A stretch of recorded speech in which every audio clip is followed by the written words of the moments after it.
folks, and welcome to the weekend warm-up as Formula One returns to Europe and the classic Imola circuit here in Emilia Romagna in Italy. I am joined once again by David Alorca. Hello, my friends. Oh man, it's so great to be here. A beautiful day. It's not been a beautiful day. Well, it's been hideous. It's rained all day. It's been Baltic. Look, you've got your scarf on. I do. Don't pretend like it's been a glorious day. But people have been waiting 3 weeks for racing, and we're here. That is what I'm talking about. Now, it's a classic circuit. It's a classic racetrack. Have you enjoyed? I mean, I know the fans aren't in, but it's just one of those really classic tracks. It is. It's beautiful, and you can feel the history whilst you're here. So it's just been great spending some time here, having a nice walk along the paddock. It's been good. It is a great little paddock. And down this end, Williams, of course, you spoke to Nicholas Latifi earlier today. How's he feeling? Yes, Nicholas is feeling quietly confident. He was a little bit upset and disappointed about how last round went. Very, very quietly confident about the reliability of the car this weekend. They had a pretty good race last time out in this at this circuit, so he's looking forward to some of that. And I think that positivity really just extends all the way through the team. You're going to hear from George Russell in a minute, who I spoke to earlier today. And it's all about that path they're taking towards positivity, the change, the new people on board. And quiet confidence for Williams, who finally have a purpose and a direction.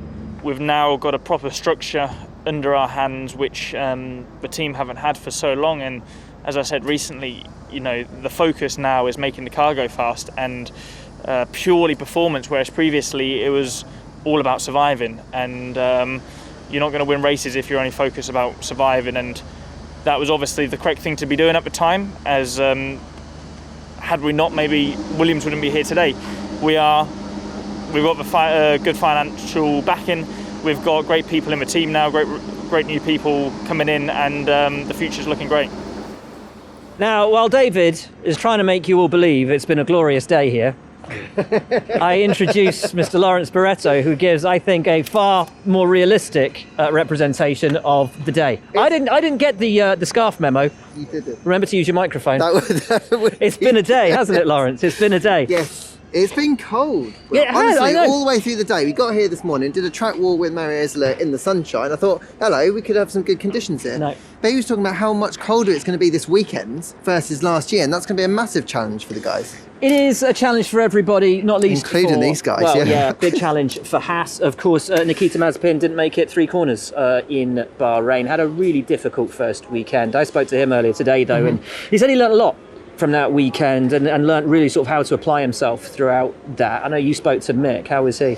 He was buoyed by the fact he's got one Grand Prix weekend under his belt. Yeah. I think he really felt that the pressure coming into that race weekend, and now that he's got through the whole weekend, saw the checkered flag, it wasn't the finest result and it wasn't the finest race performance. He obviously had that spin but got going again, but I think he's just glad to get his season up and running, and I genuinely felt he was more relaxed today. I spoke, I had a bit of time with him as well, and he just seems to be a little bit more relaxed. He's got that one off his back, and same for Nikita as well. They can just concentrate now on doing the job. And talking about doing the job, these guys probably should have been in the points in Bahrain, and both drivers, I mean Kimi, unusually talkative.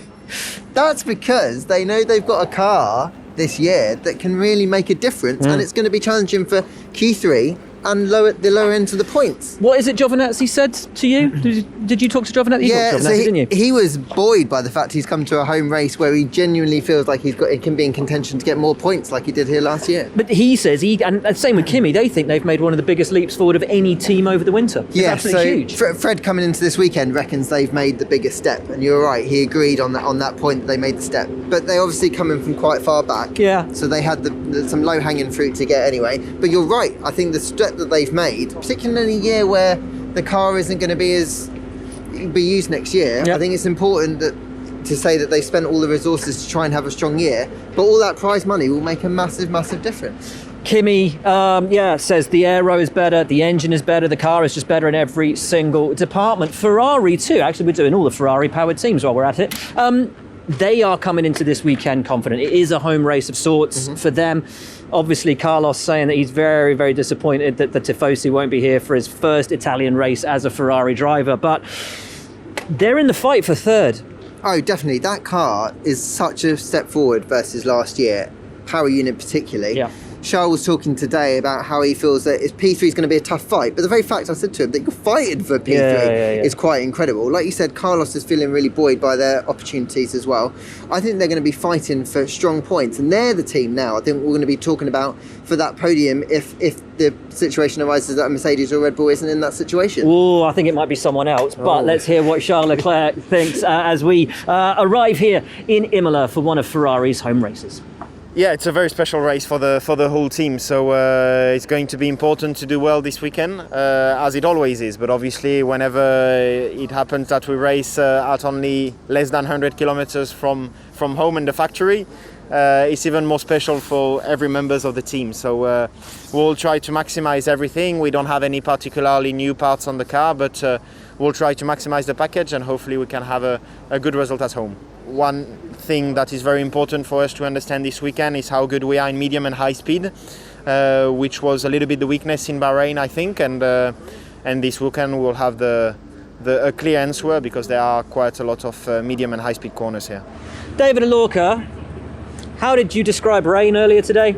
Listen, I described it as liquid sunshine. Now that is the difference between you and Lawrence Barretto.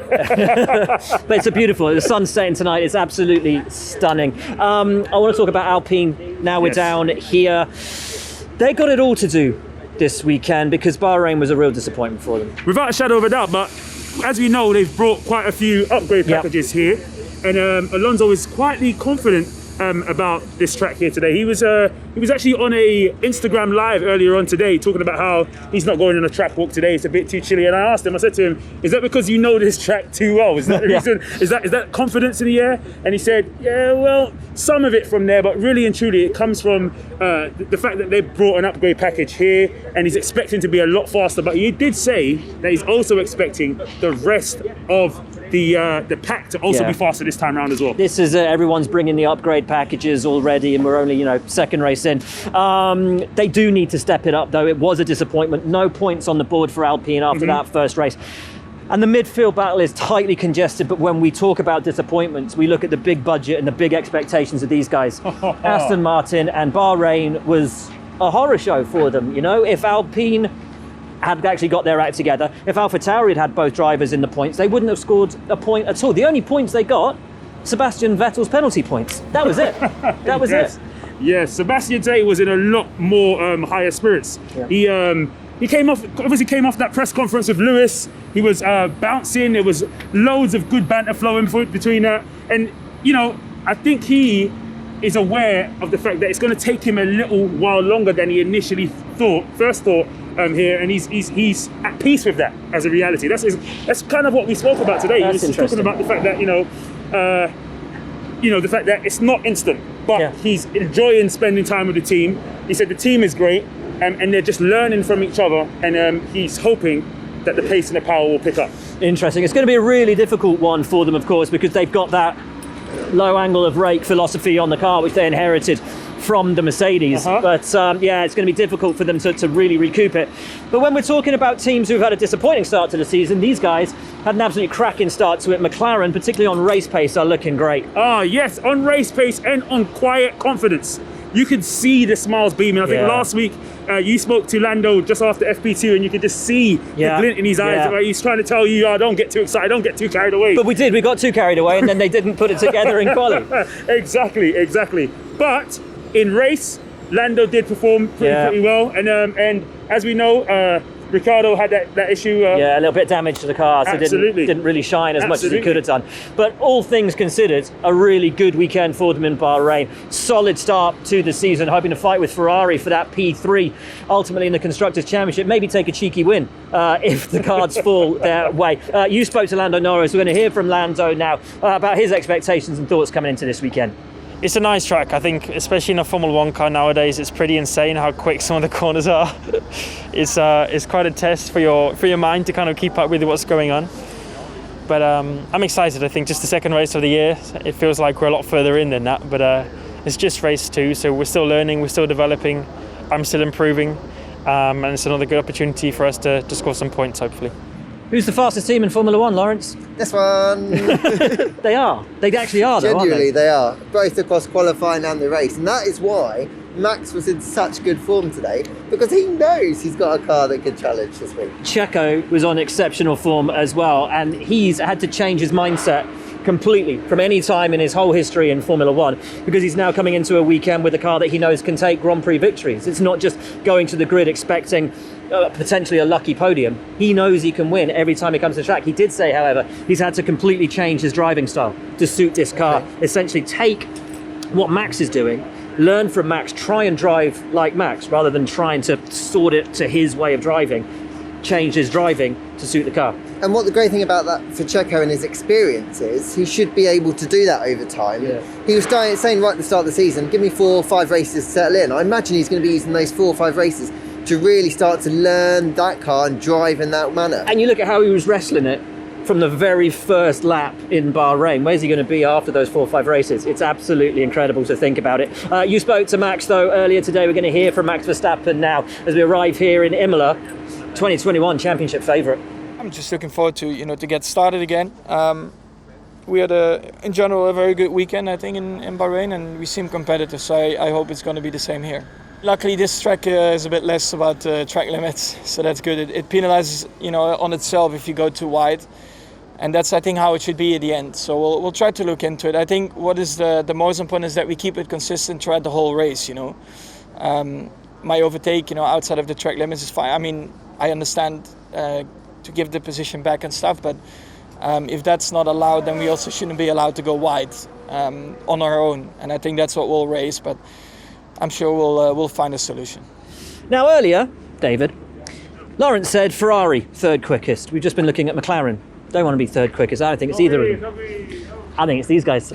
You love a bit of AlphaTauri. I do. Everyone is loving a bit of AlphaTauri this season, and with good reason. Yeah. They've shown excellent pace. They've shown so much character going forward, and we saw it from testing. We saw it again in Bahrain. Yeah. And it's all the drivers are super excited and super confident. I think they are. They really are. Yuki Tsunoda had an amazing Grand Prix debut. Everyone's fallen in love with that guy. He's so electric and electrifying on track. Absolutely, and people are expecting him to be electrifying on track this very weekend, because this is where they do their practice. This is where they test during the winter, and they've had laps and laps and laps. We can see that over on their YouTube channel, just enjoying themselves over here. And so there's big expectations. He said the team is expecting a lot from him, but he doesn't feel any degree of pressure. Pierre Gasly, on the other hand, he was a little bit disappointed by what happened last time out in Bahrain. Well, he made a mess of it, didn't he? Right at the open there, really made a little mess of it, and that ultimately cost him in the Grand Prix. Night, sir. See you tomorrow. He's hoping for a good one. But yeah, Pierre, look, he qualified 4th here last year, and that was in a car not nearly as good as the AT02. Are we throwing to Pierre Gasly? That's the next one. Right, roll VT. I do hope we have similar performance than we had in Bahrain. Obviously, it's different track, it's different conditions. There's quite a lot of difference compared to last time we were on track. But I don't see any reasons why we should not be competitive. And we're ready to battle it out there. All of which leaves us with the reigning world champions, Lawrence. And you spoke to Valtteri earlier today. Who was in a pretty good mood, mainly because when we were looking back at his Bahrain race, he was happy with his race pace compared to the year before in Bahrain, when he struggled a lot. Yeah. And I think from a personal confidence point of view, he's feeling pretty good about it, but he accepts that he's really got to step it up this year. He just referred to talking about being the hunted rather than being the hunter. And I think that they accept that they're not favourites going into this race. Interesting. I wonder if Lewis Hamilton agrees. Of course, race winner last time out in Bahrain, but by no means in the fastest car. I would hope not to be in the same position for too long, in terms of having to stop earlier and do longer stints. And but it was super exciting, and I think it just showed that we've got a lot of strength through and through within this team. We've got a lot of work to do. We are the hunters. It might be wet this weekend, which is, I like that stuff anyway, so it's all good. It's something that I've generally thrived in. So, but it's a lot of work. It's a lot of focus, and the attention to detail is huge. I raced here many years ago. I think it must have been 2005, 2004 maybe. in Formula Renault, and it rained so much that you couldn't see 2 meters in front of you, and I hope that's not the case this weekend. But we've got a seriously steep learning curve and hill up ahead, but it's no different to anybody else. I think obviously Red Bull in a slightly better position, but doesn't mean that we can't beat them. Well, that's about it from here in Imola. Lawrence, you're freezing, aren't you? I am so cold. Right, let's make some predictions for the weekend. You start. So I think it's going to be a Red Bull 1-2. I think it's going to be Max followed by Checo. And then I think Yuki's going to be in the top 5. Ooh, bold. How about you, David? I'm predicting drama. I'm predicting rain. I'm predicting a bit of excitement. But I think Lewis, Mr. Liquid Sunshine himself, is going to take this one. I'm going for a Pierre Gasly podium. Off the bat, well, I said that at dinner last night, and Lawrence won't let me forget. Yeah, holding it, so he won't let me forget it. So yeah, that's what I'm going for. I think he ran so well here last year, and I really think that ATO2 is something else. Anyway, see if we are wrong. Probably. All right, over the course of this weekend. Cannot wait for the race here in Imola. Lawrence, David, thank you so much, my friends. And thank you for tuning in, folks. Join us over the weekend. But for now, from us, from here in Imola, that is your lot.